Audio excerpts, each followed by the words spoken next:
Hey guys, स्वागत है आपका मेरे चैनल में। तो गाइस, आज जो हम देखेंगे वो स्टडी लीव देखेंगे। ठीक है। अब क्या होता है कि गवर्नमेंट सर्वेंट है, उसका क्या काम है कि बेटर से बेटर सर्विसेज देना, है ना, जिससे कि पब्लिक इंटरेस्ट अच्छे से सर्व हो सके।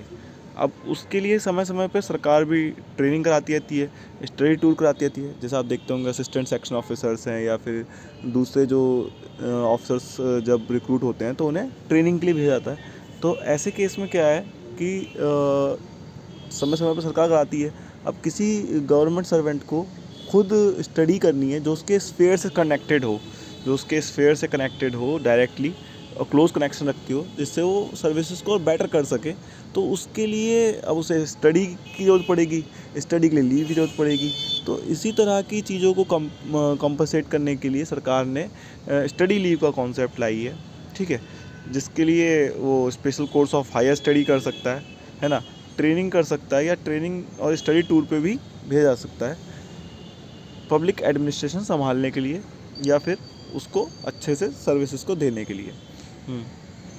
अब इसमें क्या है कंडीशन, कुछ ऐसी कंडीशंस हैं जैसे कि कई बार ऐसा होता है कि जो वो स्टडी करना चाह रहा है उसके स्फेयर ऑफ ड्यूटी से कोई कनेक्शन नहीं है, लेकिन इससे उसका माइंड जो है वो वाइडनिंग ऑफ माइंड हो सकता है।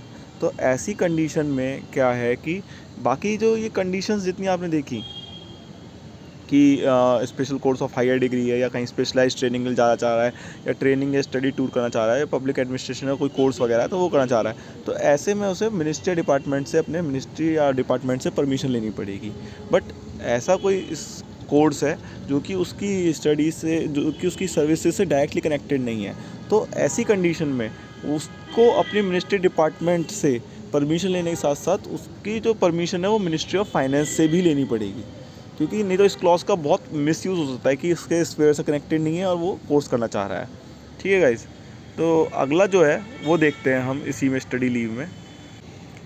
अब ये कब ग्रांट नहीं करनी है, नॉट टू बी ग्रांटेड, तो जब वो एकेडमिक या लिटरेरी कोई सब्जेक्ट से कुछ करना चाह रहा है, कोई कोर्स करना चाह रहा है, तब उसको ये स्टडी लीव प्रोवाइड नहीं करनी है। जैसे कि कोई कहे मैं एमए करना चाहता हूँ या बीएससी करना चाहता हूँ, तो उस केस में इसको नहीं दिया जाएगा। इसमें भी एक्सेप्शन है कि अब जैसे कोई आईईएस है तो वो पीएचडी करना चाह रहा है, रिसर्च थीसिस में करना चाह रहा है कुछ, या मेडिकल ऑफिसर है वो मेडिकल सर्विसेज के लिए पीजी करना चाह रहा है, या टेक्निकल कोई गवर्नमेंट सर्वेंट है ना, जैसे कि इंजीनियरिंग ऑफिसर्स होते हैं। तो अब ऐसे में क्या होता है कि इनकी जो टेक्नोलॉजी है समय समय पे चेंज होती रहती है, तो इनका पीजी कोर्स जो है वो डायरेक्टली रिलेटेड होता है ड्यूटी से। तो ऐसे केसेस में इनको जो है एकेडमिक कोर्स कर रहे हैं, ये अपना बीटेक कर एमटेक कर रहे हैं हो सकता है ना, या एमबीबीएस कर रखा है, एमएस करना चाह रहे हो, एमडी करना चाह रहे हो, है ना। तो ऐसी कंडीशन में ये एक्सेप्शंस हैं कुछ। ठीक है, आईएएस इकोनॉमिक सर्विसेज के लिए। अब इसमें एक कंडीशन और है कि कोई कोर्स ये अगर यदि विद इन इंडिया अवेलेबल है तो उसके लिए बाहर से अब्रॉड से करने की परमिशन नहीं दी जाएगी। कौन कौन ये स्टडी लीव जो है ले सकता है, इसके लिए कंडीशन है कि उसका प्रोबेशन कंप्लीट हो, 5 साल की कंटिन्यूस सर्विसेज जो है इंक्लूडिंग प्रोबेशन ये कंप्लीट हो, ये कर चुका हो वो, है ना। और इसमें क्या है, आफ्टर एक्सपायरी ऑफ लीव, जब लीव उसकी एक्सपायर हो जाएंगी, यानी स्टडी लीव जब एक्सपायर हो गई, ख़त्म हो गई, तो उसे एटलीस्ट 3 ईयर्स के लिए सर्व करना पड़ेगा। और अगर वो सेंट्रल हेल्थ सर्विसेज के केस में उसे 5 साल सर्व करना पड़ेगा। ये भी देखना है कि अगर उसका रिटायरमेंट के 3 या 5 साल बच रहे हैं तो उस कंडीशन में उसे स्टडी लीव ना प्रोवाइड की जाए। एक उसे बॉन्ड भरना पड़ेगा जो नॉन ट्रांसफरेबल है। ठीक है, कि किसी और को ट्रांसफ़र कर दे, ऐसा नहीं हो सकता, है ना, या फिर मैं दूसरी जगह ट्रांसफ़र जा रहा हूँ तो वहाँ पे बॉन्ड ट्रांसफ़र कर देना, ऐसा नहीं हो पाएगा, है ना। नॉन ट्रांसफरेबल उसको एक बॉन्ड एग्जीक्यूट करना पड़ेगा। और उसके वर्क की फ्रीक्वेंसी जो है, अगर वो ऐसी जगह पे जहाँ पे वर्क ज़्यादा है तो उस कंडीशन में भी उसे स्टडी लीव ग्रांट नहीं करनी चाहिए। ये सब कंडीशंस हैं जो कि आप यहाँ पे देख सकते हैं। इसका क्वांटम क्या होता है, कितने साल की सर्विस जो लीव है ये ली जा सकती है। तो देखिए, इसमें स्टडी लीव जो है वो 24 मंथ्स की ली जा सकती है, एक्सटेंड करके उसको 28 मंथ्स का किया जा सकता है। लेकिन इसमें दूसरी कंडीशन जो है वो ये है कि एक बार में 12 मंथ्स की ही ली जा सकती है। अगर सेंट्रल हेल्थ सर्विसेज का कोई ऑफिसर है तो वो जो है इसे पूरी सर्विस में 36 महीने ले सकता है, जहाँ पे अदर गवर्नमेंट सर्वेंट 24 मंथ्स ले सकते हैं, तो जो हेल्थ सर्विसेज का ऑफिसर है वो 36 मंथ्स ले सकता है। ठीक है, जो एक्सटेंड होगा 28 डेज़ का, है ना, उसमें जो लीव है वो उसे अपनी लगानी पड़ेगी, EOL नहीं ग्रांट की जाएगी। नेक्स्ट पॉइंट है कि अगर उसे यहाँ से फेलोशिप मिल रही है, JLN फेलोशिप या KK बिरला फेलोशिप, IIM से फेलोशिप करने का मौका मिल रहा है, या मैनेजमेंट डिवीज़न इंस्टीट्यूट जो है उससे, या LJNP जो है लोकनायक जयप्रकाश, इनसे अगर उसे मौका मिल रहा है फेलोशिप करने का तो वो भी वो कर सकता है। अच्छा, एंटायर जो गवर्नमेंट सर्वेंट इसके लिए सेलेक्ट हो जाता है तो इसके लिए वो स्टडी लीव अप्लाई कर सकता है इन फेलोशिप्स के लिए भी।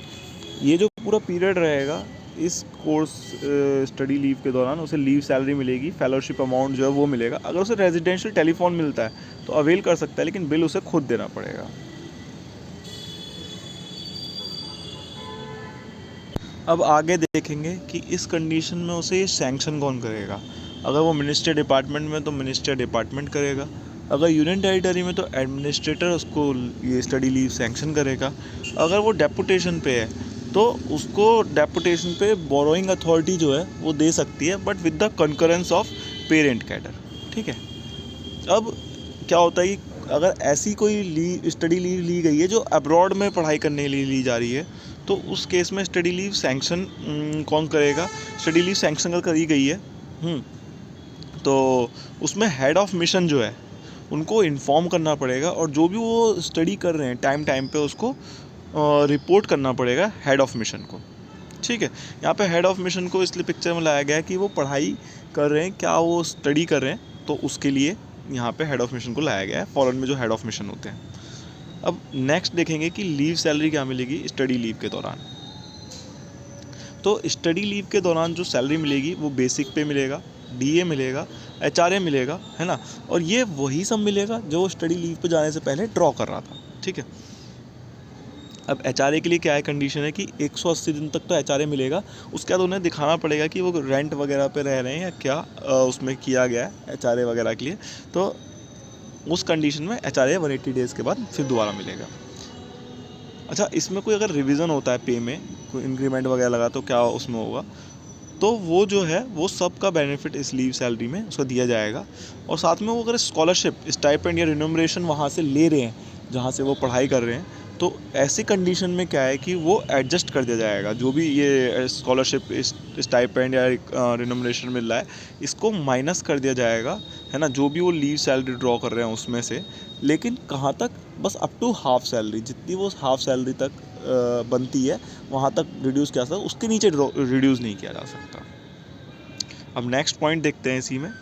अब जो कोर्स कर रहे हैं तो उसमें कोई कॉस्ट भी लगेगी, कोई फ़ीस भी लगेगी, तो ऐसी कंडीशन में वो बियर कौन करेगा, तो उसको गवर्नमेंट सर्वेंट खुद ही बियर करेगा। हाँ, कुछ एक्सेप्शनल केसेस हैं जहाँ पे उसको फ़ीस को गवर्नमेंट ऑफ इंडिया बियर करेगी। वो क्या कंडीशन है कि जैसे उसको स्कॉलरशिप नहीं मिल रही, स्टाइपेंड नहीं मिल रहा, कोई रिन्यूमरेशन नहीं मिल रहा, और आर्थिक कंडीशन अच्छी नहीं है, तो उस कंडीशन में उसको ये जो फीस जो है वो गवर्नमेंट देगी। बट इसके लिए भी प्रेसिडेंट अलाउ करते हैं। तो प्रेसिडेंट कौन, मिनिस्टर ऑफ इंचार्ज जो होंगे वो। ठीक है, अब नेक्स्ट कंडीशन है कि अगर वो कोर्स करके आए स्टडी लीव के बाद, तो अगर ऐसी कंडीशन में अब देखेंगे कि अगर कोई ऐसी कंडीशन हुई है जहाँ पे गवर्नमेंट सर्वेंट ने रिज़ाइन कर दिया या VRS ले लिया, तो उस केस में क्या होगा, या कोई वो कोर्स जो है वो कंप्लीट नहीं किया, तो जैसा हमने देखा था कि वो एक बॉन्ड एग्जीक्यूट करना पड़ेगा, तो ऐसी कंडीशन में उसको रिफ़ंड करना पड़ेगा जो लीव सैलरी उसको मिली है वो, जो फ़ीस है अगर गवर्नमेंट ने बियर की है तो वो वापस करनी पड़ेगी, TA और अदर एक्सपेंसेस जो भी हुए हैं वो सब उसे रिफ़ंड करना पड़ेगा। साथ में जो भी फॉरेन गवर्नमेंट अगर कहीं अब्रॉड से कर रहे हैं तो या फाउंडेशन या ट्रस्ट का जो पैसा लगा है, जो भी कॉस्ट इनकर हुई है, वो सब उन्हें रिफ़ंड करनी पड़ेगी। जो ये रिफ़ंड होगा इस अमाउंट पे उनको इंटरेस्ट भी देना पड़ेगा, गवर्नमेंट लोन का जो रेट ऑफ इंटरेस्ट चल रहा है वो। हाँ, ये एग्जम्प्ट भी किया जा सकता है, इस कंडीशन में रिकवरी नहीं की जाएगी अगर VRS on MC medical certificate पे ले लिया VRS, या फिर डेथ हो गई, या फिर पब्लिक इंटरेस्ट में किसी PSU में एब्जॉर्प्शन हो गया, तो उस कंडीशन में भी ये रिफ़ंड नहीं करना होगा, ये एक्सेप्शन हो जाएगा, है ना।